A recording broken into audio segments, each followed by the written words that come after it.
Hi, everyone. We're going to talk about how to level up your writing, how to take it to the next level. And so, a big part of that is near the end of the process, after you've pre written and drafted and revised and edited, is to do proofreading, to polish it. And so, before we get into it, I'm going to show a quick YouTube video called Do the Test, and I will explain afterwards why.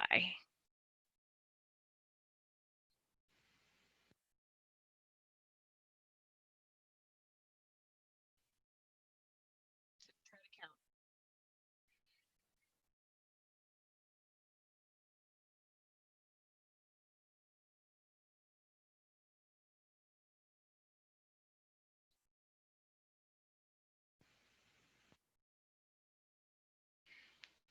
Did you get 13?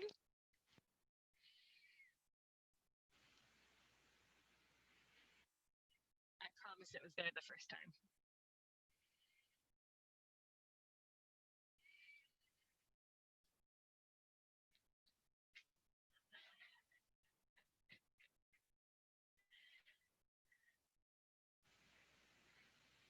So the important part of this is it's easy to miss something that you're not looking for. And that's a key when we talk about proofreading. So the first thing to think about as a strategy for proofreading is look for specific errors. When you were looking for the basketball passes, you might not have counted all 13, but you probably counted at least 10 or more, right? Um, but you weren't necessarily seeing the moonwalking bear. When you were told to look for the moonwalking bear, you could see it, right?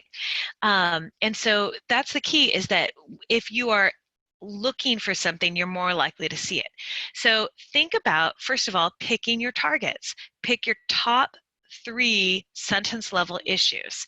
So we're not talking about things like organization or introductory hooks. Those are more part of the revision process, but proofreading, looking at sentence level issues like run-ons or verb errors or commas, that kind of thing that's just within a particular sentence. So how do you find them? Look at the comments on your past writing. What have teachers told you in the past? Another is just ask a tutor or instructor. Pretty quickly, an instructor or tutor can say, hey, here are 3 things that I think you could work on. And then a third place to look is there are programs that identify potential errors. They're not perfect programs, but on Turnitin, if you submit your work to turnitin.com and you look at the similarity report, in addition to looking at potential plagiarism, they also look at potential grammatical and punctuation and spelling issues. And so if you click on the purple ETS button, then this e-rater menu appears and you can select or deselect things, and you can look at how many run-ons are there potentially. That kind of issue will come up. Grammarly is another service I've never used, but I know other people have used it, and it's helpful for them to pick out potential grammatical errors. But once you've done that, pick the top 3. Pick the 3 things that seem to be coming up the most frequently or seem to be the most serious errors that you really want to work on. Then you aim, right? You focus. So this is why I have the laser tag guy here. So the first time I ever played laser tag, I was terrible. I was played at a birthday party, and I just would come and I'd take my laser gun and I would just shoot wildly, and I tried to get off as many laser tag shots as I could, and I hit a few people out of sheer luck, but I wasn't really aiming at people. Then years later, fast forward, and I was playing laser tag with my children, and my 8-year-old was being really, really snarky. And I was like, I'm going to take you down a notch, mister, because he was doing a lot of smack talk. I was pretty proud of his smack talk, but I still had to take him down a notch. So then I, really to the exclusion of everybody else, I took my laser gun and I just was tracking him. I looked for everywhere he might be, and every time he'd poke his head out, I would just try to get off a shot as quickly as I could. And then I would track him and I would kind of figure out where he was. Well, I got a lot of shots in on him at that point. And, up to the point where he was like, Mom, stop. And so I backed off. Evil mommy backed off, and I was kinder to him on the next round, and kind of spread my attention around a lot more evenly after that point. But the point is that if you're aiming, you are more likely. It doesn't mean that you're going to get everybody. You're not going to get everything. You're not going to catch every error, but you will catch far more errors and mistakes if you are aiming with intention. And so pick a target, and you're going to look at, you can't have more than one target at a time. So you're going to go through your paper at least 3 times, one time for each target. And you're going to assess one sentence at a time instead of just kind of skimming through the whole paper. You're going to look at one sentence and say, is this a run-on? Okay, is it or is it not a run-on? Go to the next sentence. Is it a run-on? Next one. Is it a run-on? Is it a run-on? Now, frankly, the better you get at proofreading, the less that you have to do it this way.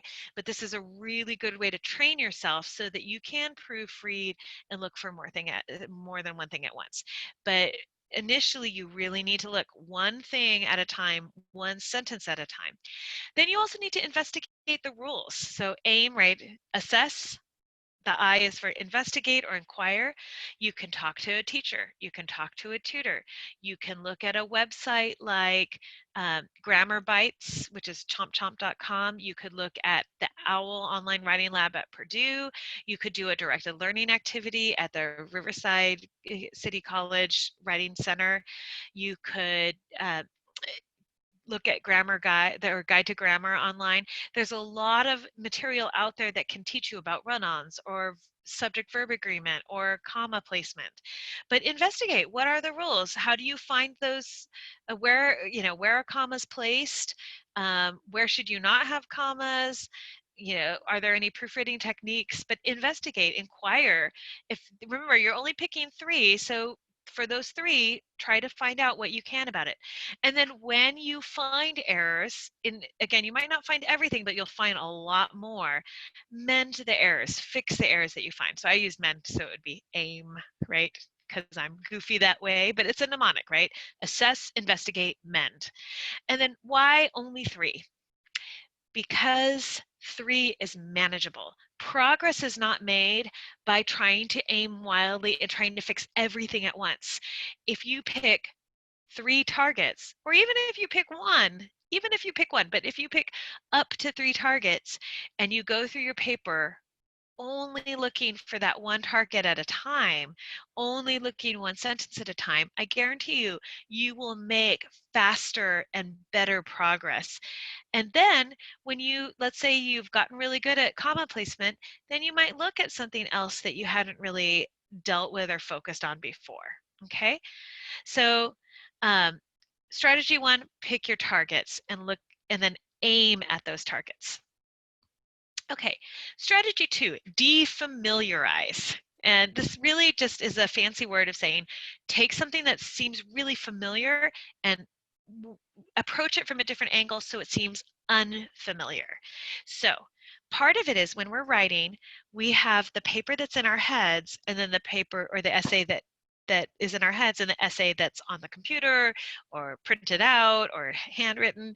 But if you wait at least one day between finishing a draft and proofreading, or I would say a day between finishing a draft and revising, and then a day between revising and proofreading, if you have that day in between or that sleep on it overnight, then when you look at it the next day, you have fresh eyes. It's not quite, so you're not stuck in the head space that you were in when you were writing it. So that's one way. Another way is to read your essay backwards. Now, I don't mean the last word first, and I don't mean read the words backwards, but take one sentence at a time, just like I said before, one sentence at a time, but start with the last sentence and then move up to the sentence before, and then move up to the sentence before, and then move up to the sentence before, and just go through the whole thing backwards. Because remember, you're not focusing on organization, you're not focusing on content at this point. That's all part of revising. And so at this point, you're just looking at sentence by sentence. Are there any grammatical or punctuation or other mechanical types of errors? Are there typos, right? And so if you look at it one sentence at a time backwards, then you're just really looking at what does each individual sentence say.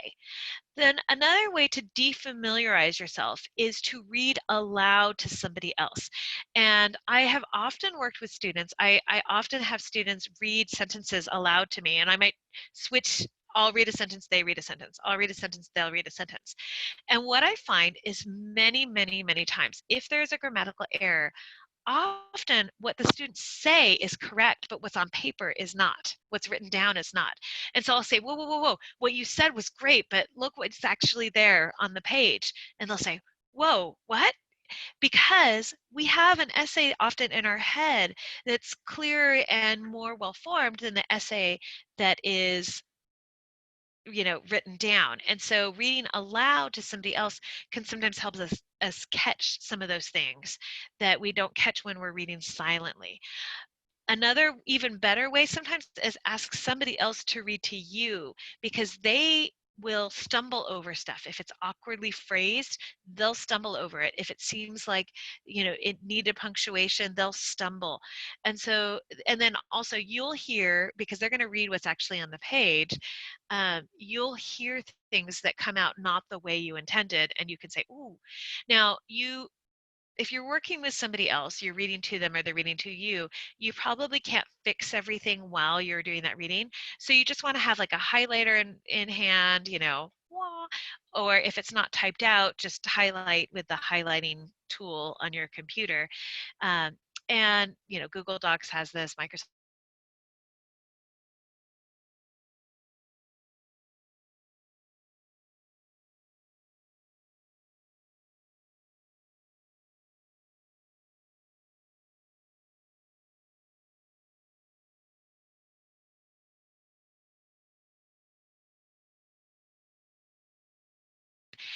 The third thing is, proofreading is a really great place to keep in mind that growth mindset. This is more of an attitude than a strategy, but it's a stratitude, an adage. Okay. And so if we have a fixed mindset of thinking, um, I stick to what I know, feedback and criticism is personal, I'll never improve, there's no point in trying, you won't get better at proofreading, right? Um, but if you think, okay, my intelligence, my proofreading skills can be developed, my grammatical skills, my punctuation skills, they can all be developed. And I'm going to learn from feedback. I keep trying, I never give up. My mistakes help me grow. And I know this will help me, even though it's difficult. You will get better at proofreading. And then also, over time, and I emphasize over time, as you get better at proofreading, you'll also get better at not making the grammatical errors in the first place, because you'll be so used to kind of looking for where the run-on might happen, or looking for where the comma is needed or not needed, that as you write, you will get better at not making those errors even without thinking about it. But it takes a lot of effort on the front end to get to that place. Um, a big part of it is embrace the writing process. And what that means is, when we think, I have a paper due, I just need to get this product out there, then we're not embracing the process, the journey that it takes to get that final essay turned in. So think about it as, yeah, I need to pre-write. I need to come up with ideas. I need to do a messy draft and not worry about the grammar and the organization. Then I need to do reorganizing. I need to add things. I need to take things out. I need to revise my thesis. I need to rewrite my topic sentences. I need to change my commentary. I need to add more stuff. That's part of the revising process, right? And then say, okay, I've done all of that. I've reshaped my paper. It's organized now. I've got the evidence that I want. I've got the interesting hook. I've got the satisfying conclusion. I've transitioned between ideas. But now I'm going to put my paper aside again, and I'm going to take that one last look where I'm getting everything polished, and I'm looking for grammatical errors. I'm looking for typos. I'm looking for commas. realize that that also is an important part. It just shouldn't be done at the beginning, right? If you are focused on all of the grammar when you're writing a first draft, that first draft is really hard to write. But if you go, I'm going to look at the grammar, but I'm going to wait till the end of the process, so much better, right? Um, Another thing to think about is essays get better draft by draft, right? You have a rough draft, you have a revised draft, maybe you do another revised draft, then you have a proofreading. Maybe you go back and you revise some more and you proofread again, right? Draft by draft, your essay will improve. So that's part of that writing process. You as a writer will get better draft by draft. Each time you create a new draft and you rethink your essay and you polish it more, you're going to become a better writer in the first place. Your initial writing is actually going to get better. And then you're going to get better at revising. You're going to get better at proofreading. Some other growth mindset things that are really important is see mistakes as growth opportunities and see mistakes as information. Okay. And so I used to take a lot of dance classes at RCC, and I would sneak into the dance department. You know, I'd finish teaching my English class and I'd run down and change into my leotard or whatever. And one of the things that I'm an older, I was older than a lot of the students, and I was kind of stuck on my pirouettes because I can do one pirouette and I'm pretty confident about that. But if I have to do two pirouettes, I start somewhere about 1.5. I start to wobble out of the pirouette. Well, what I wanted to do is I didn't want to fall out of the pirouette. I wanted to stay up, so I'd start sort of bouncing on my, on my foot. And the dance professor would say, Cindy, let yourself fall out of the pirouette. And I was like, I don't wanna, right? Because I didn't want to make the mistake. I didn't want to fall out. I was obviously already had made the mistake, but I didn't want to fall out of the pirouette. But he said, you've got to, because there's information. If you fall forward, then you know your weight is too far forward. If you fall back, you know your weight is too far back. If you fall to the left, you know that you're leaning this way. If you fall to the right, you know you're leaning this way. And it was so important for me to hear that the way I was making the mistake was teaching me something about my balance. It was teaching me something about, you know, where I was going wrong, and I had to use my mistakes as information. When I was driving, the same thing. Um, I used to go too far to the right. And I finally realized that I felt like my body should be in the middle of the lane, but really my body needed to be the left. And so I taught myself from those mistakes that I needed to hug the left, that I needed to see that my body needed to be to the left of the lane. So the mistakes I was making in driving and in dance were information for me that would help me become a better driver and a better dancer. Okay. And then the last thing on growth mindset is seek the right help the right way. And what I mean by this is the right help is when you have somebody who's really invested in helping you become a better writer and not just make your essay a better essay or your grade a better grade, who's really looking at helping you develop your skills. And so if you're working with a writing center tutor, they have gone through training not only on English, right there, but they have gone through training on how to help people become better writers and not just how to have a better paper. And that's sort of my goal too, is that I don't want to take over and tell you how to fix everything. I want to help you learn how to identify issues and how to fix them. So if you find an issue and you don't know how to fix it, of course I'm going to share with you different ways of fixing it. But what I don't want to do is go in and say, oh, give me your paper and I'll fix everything and I'll give it back to you, because then you have not learned very much, right? You could learn some if you're really paying attention to what corrections people are making and you're asking active questions about why they're making the corrections. But you really want people who are going to say, okay, let's go through this paragraph together, and maybe I'll point something out if you don't see it, but I'm going to let you figure out how to fix it, or you can come up with an option and I'll tell you if it works or doesn't work. Okay. There should be some part of the strategy where we go, okay, yeah, these are the 4 main ways of fixing run-ons. Now, but when we find a run-on, to let you go through the process of fixing it, and then we can give you feedback on whether there might have been a different method that would work better. But we need to let you try. That struggle is actually what strengthens your muscles, right? If you're weightlifting and everything's easy, or if somebody's pulling the weights up for you, right? Your muscles aren't gonna get any stronger, right? And so you have to think about, you've got to have a little bit of a strain. You've got to be in that zone where things are a little bit difficult, but not overwhelmingly difficult. And that's how you will get better. So I want us to think about putting this into practice. I'm over here now. Okay, so what are your top 3 targets right now? And see, look at that. I forgot the S in my presentation. So see, no matter how good you are, you can always get better. Okay. But what are your top 3 right now? Those can change. They're not your top 3 forever, right?